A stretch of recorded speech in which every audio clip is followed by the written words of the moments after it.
Welcome દર્શક મિત્રો, આપનું સ્વાગત છે અમારા ડ્રીમ પ્રોપર્ટી શોમાં.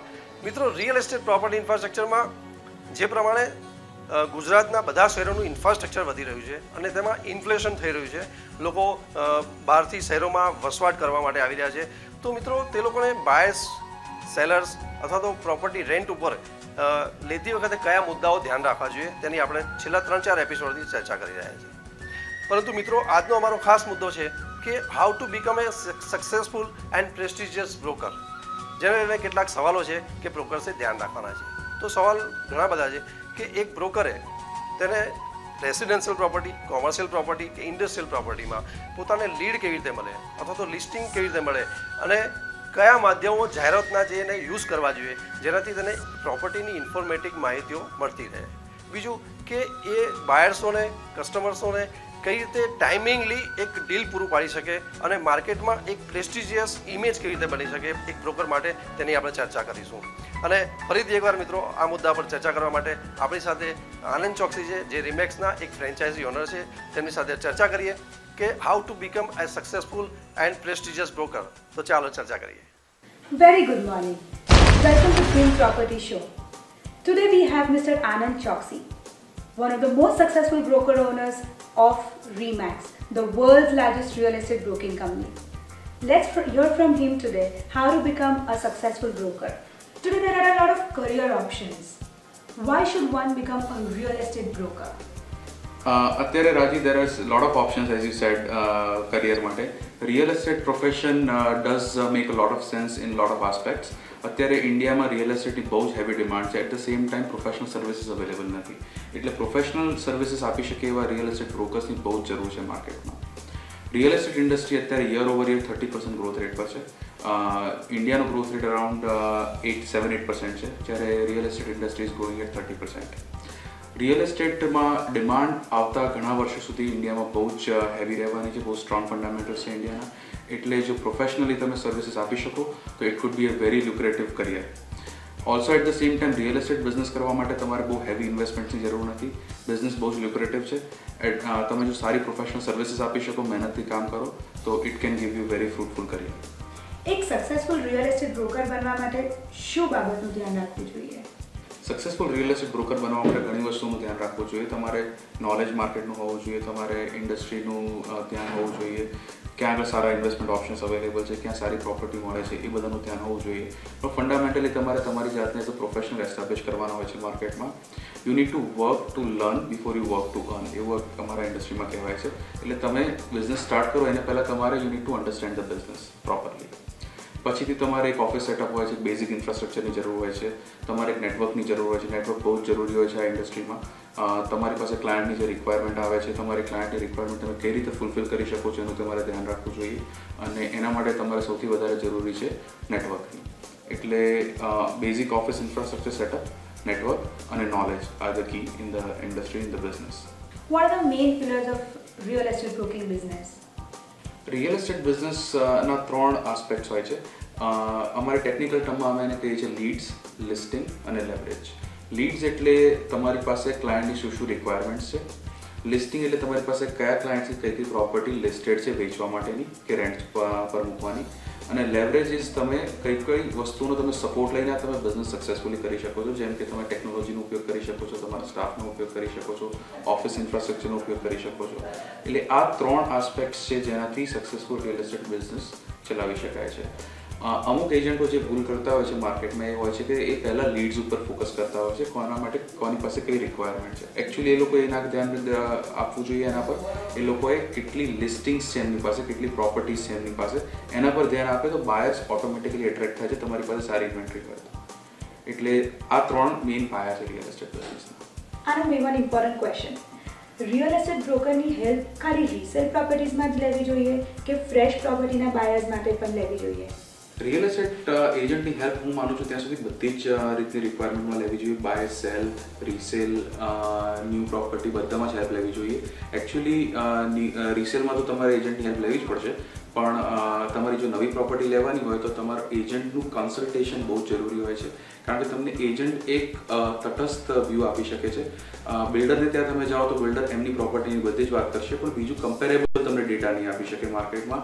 એ એરિયામાં બીજી કઈ કઈ પ્રોપર્ટીઝ અવેલેબલ છે, એના શું બેનિફિટ્સ છે, શું ડિસએડવાન્ટેજીસ છે, એ તમને એજન્ટ એક ન્યુટ્રલ ઓપિનિયન આપી શકે છે. બીજું, જે એજન્ટ હોય છે, જે પ્રોફેશનલ એજન્ટ્સ હોય છે, નવી પ્રોપર્ટી બાય કરવા માટે કોઈ સર્વિસ ચાર્જીસ જનરલી સ્પીકિંગ લેતા નથી, અને એમને એક સર્વિસ ફીસ મળતી હોય છે બિલ્ડર પાસેથી, પણ એ એમને બધા જ બિલ્ડર પાસેથી મળતી હોય છે. એટલે એ કોઈ પણ ક્લાયન્ટને જે અનુરૂપ હોય એ રીતે પ્રોપર્ટી સજેસ્ટ કરી શકે. તમે આજે મોટું ઇન્વેસ્ટમેન્ટ કરી રહ્યા છો તો વગર કોઈ ફીઝે તમને એ નોલેજ મળતું હોય તો ચોક્કસપણે લેવું જોઈએ. કોઈ પણ એક બ્રોકરે પ્રોપર્ટી વેચવા માટે કયા કયા માધ્યમનો યુઝ કરવો જોઈએ? રિયલ એસ્ટેટ એજન્ટે કોઈ પણ પ્રોપર્ટી માર્કેટ કરવા માટે દરેક પોસિબલ માધ્યમનો ઉપયોગ કરવો જોઈએ. જેમ કે એમનું જે સ્ફિયર ઓફ ઇન્ફ્લુઅન્સ, એટલે એમના જે ક્લાયન્ટ્સ છે, એમના જે નેટવર્કમાં બાયર્સ છે, પોટેન્શિયલ બાયર્સ, એ બધાને પ્રોપર્ટીનો ડિસ્પ્લે આપવો જોઈએ, એ પ્રોપર્ટી બતાવવી જોઈએ. એ લોકોએ બીજા જે બી નેટવર્કના એજન્ટ્સ છે, બ્રોકર્સ છે, એ લોકોની પાસે પ્રોપર્ટી બતાવવી જોઈએ કે એમની પાસે કોઈ પોટેન્શિયલ બાયર્સ હોય તો ત્યાં આગળથી એમની પાસે પોટેન્શિયલ બાયર્સ આવી શકે છે. એ લોકોએ they can also market property on newspaper, on internet, અને બીજા જે બી કોઈ પોસિબલ માધ્યમ્સ હોય એના પર એ લોકોએ રિયલ એસ્ટેટ પ્રોપર્ટી માર્કેટ કરવી જોઈએ. આનંદભાઈ, એક્સક્લુઝિવ સેલર લિસ્ટિંગ એટલે શું? કોઈ પણ પ્રોપર્ટી વેચવા માટે કોઈ ક્લાયન્ટે કેમ એક્સક્લુઝિવ સેલર લિસ્ટિંગ આપવું જોઈએ કોઈ બ્રોકરને?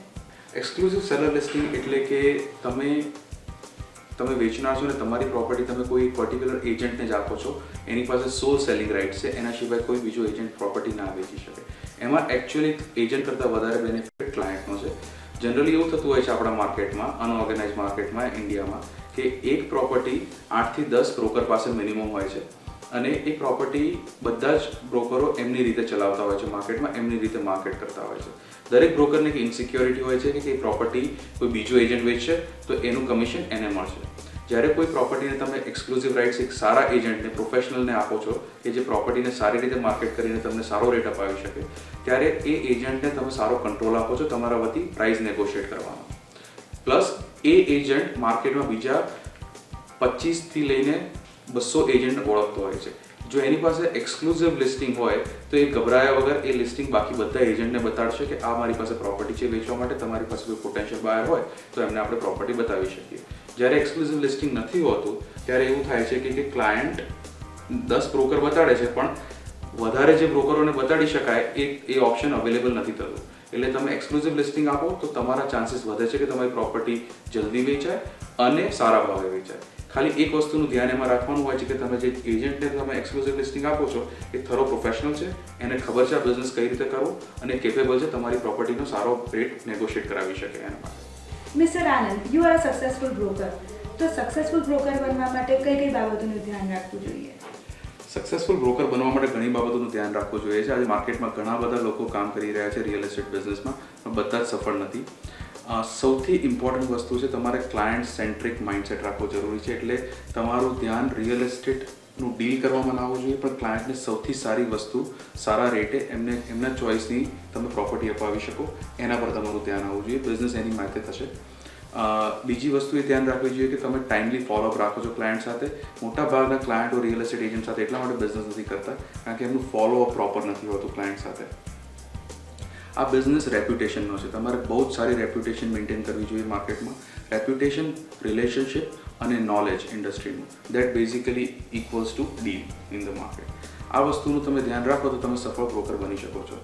પ્લસ તમે સારી સંસ્થાઓમાં જો તમે એનરોલ હોવ, જેમ કે અમદાવાદ રિયલ્ટર્સ એસોસિએશન છે, જે NARનું જે એક બોડી છે, એ પ્રોફેશનલ એજન્ટ્સનું એક એસોસિએશન છે, અને એનાથી તમને ઘણું બધું લેવરેજ મળે છે. તમે બીજા સિટીઝમાં બી બિઝનેસ કરી શકો છો. તમે એ જ એસોસિએશનના બીજા એજન્ટ્સ છે અને બીજી એજન્સીસ છે એની સાથે તમે બિઝનેસ કરી શકો છો. એટલે ક્લાયન્ટને તમે સારી સર્વિસ, સારા ઓપ્શન્સ ઇઝીલી આપી શકો છો. આટલી વસ્તુનું તમે ધ્યાન રાખો તો સારા બિઝનેસ, સારો સક્સેસફુલ બિઝનેસ રિયલ એસ્ટેટમાં ચાલી શકે છે. Client's loyalty is very important in any real estate transaction. How to gain that? ક્લાયન્ટની લોયલ્ટી બહુ જ જરૂરી હોય છે. તમે ક્લાયન્ટને લાંબો સમય સુધી તમે સર્વિસ આપી શકો છો તો એ ઘણું સારું છે તમારા બિઝનેસ માટે. ક્લાયન્ટ તમારી જોડે કામ નથી કરતા એના ઘણા બધા કારણ હોય છે, જેમ કે તમારી પાસે પ્રોડક્ટ નોલેજ નથી, તમે ટાઈમલી ફોલોઅપ નથી કરતા, તમે ક્લાયન્ટનું હિત ધ્યાનમાં રાખીને કામ નથી કરતા. આના સિવાય જે સૌથી મોટું ઇમ્પોર્ટન્ટ રીઝન છે ક્લાયન્ટ તમારી જોડે નથી લોયલ રહેતા, એનું કારણ એ છે કે ક્લાયન્ટની એવી ફિલિંગ આવે છે ક્યાંક ને ક્યાંક કે તમને એમની શું ફિલિંગ્સ, એમની શું જરૂરિયાત છે એની પડી નથી, તમને ખાલી તમારું રિયલ એસ્ટેટનું ડીલ થાય એની જ તમને પડી છે. જો તમે ક્લાયન્ટ સેન્ટ્રિક ફોકસથી કામ કરો તો ક્લાયન્ટની લોયલ્ટી તમને હંમેશા મળેલી રહેશે. આજકાલમાં બ્રોકર્સ ઘણી બધી પ્રોપર્ટી ઓપ્શન્સ આપતા હોય છે, બહુ જ બધી પ્રોપર્ટીઝ બતાવતા પણ હોય છે. તો કોઈ પણ ગ્રાહક છે એ કેમ આટલો ટાઈમ લે છે અને કેમ ડિસિશન નથી લેતું? What is the main reason for delaying decision? Real estate બિઝનેસમાં એક વસ્તુનું ધ્યાન રાખવું જોઈએ કે તમારા ક્લાયન્ટની જ્યારે તમે પ્રોપર્ટી તમે વેચવા મૂકો છો કે તમે ક્લાયન્ટ માટે પ્રોપર્ટી શોધો છો ત્યારે તમારે ક્લાયન્ટની નીડ્સ બરાબર ક્વોલિફાય કરવી જોઈએ. એકચ્યુઅલી ક્લાયન્ટ ઘણી બધી વખત એવું થતું હોય છે, ક્લાયન્ટને એટલી અર્જન્સી નથી કે ક્લાયન્ટને ટ્રસ્ટ નથી તમારા પર, કે ક્લાયન્ટ પાસે અત્યારે હાલમાં પૈસા નથી પણ ક્લાયન્ટ ખાલી શોપ અરાઉન્ડ કરી રહ્યો છે. જ્યારે આવી સિચ્યુએશન ક્રિએટ થતી હોય તો ક્લાયન્ટ ડિસિઝન નથી લઈ શકતા. એટલે તમે જ્યારે ક્લાયન્ટ ઉપર તમે મહેનત કરવાની ચાલુ કરો ત્યારે તમારે એની નીડ્સ બરાબર પ્રોપરલી ક્વોલિફાય કરીને એની સેન્સ ઓફ અર્જન્સી જોઈ પછી જ કામ કરવાનું ચાલુ કરવું જોઈએ. રિયલ એસ્ટેટ બ્રોકરે ક્લાયન્ટને લીગલ આસિસ્ટન્સ કે લીગલ સલાહ આપવી જોઈએ? હું એવું માનું છું કે રિયલ એસ્ટેટ એજન્ટે જે એક્સપર્ટ હોય એનું જ કામ કરવું જોઈએ. રિયલ એસ્ટેટ એજન્ટનું કામ છે કે સારી પ્રોપર્ટી શોધવી, સારા રેટે નેગોશિએટ કરાવી આપી અને એમને જ્યાં સુધી પોઝિશન ના મળે ત્યાં સુધી ક્લાયન્ટની સાથે રહેવું અને દરેક બાબતે હેલ્પ કરવી. લીગલ આસિસ્ટન્સ એ બહુ ટેકનિકલ વસ્તુ છે, એના માટે બહુ જ એજ્યુકેશનની જરૂર છે. એના માટે પ્રોફેશનલ એડવાઇસ હંમેશા ક્લાયન્ટે લેવી જોઈએ અને રિયલ એસ્ટેટ એજન્ટ પર રિલાય ના કરવું જોઈએ.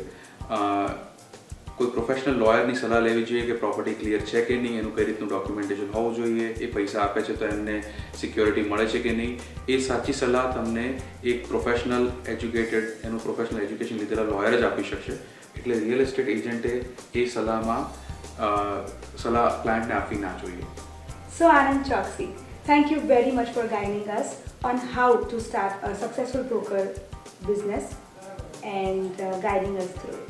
My pleasure.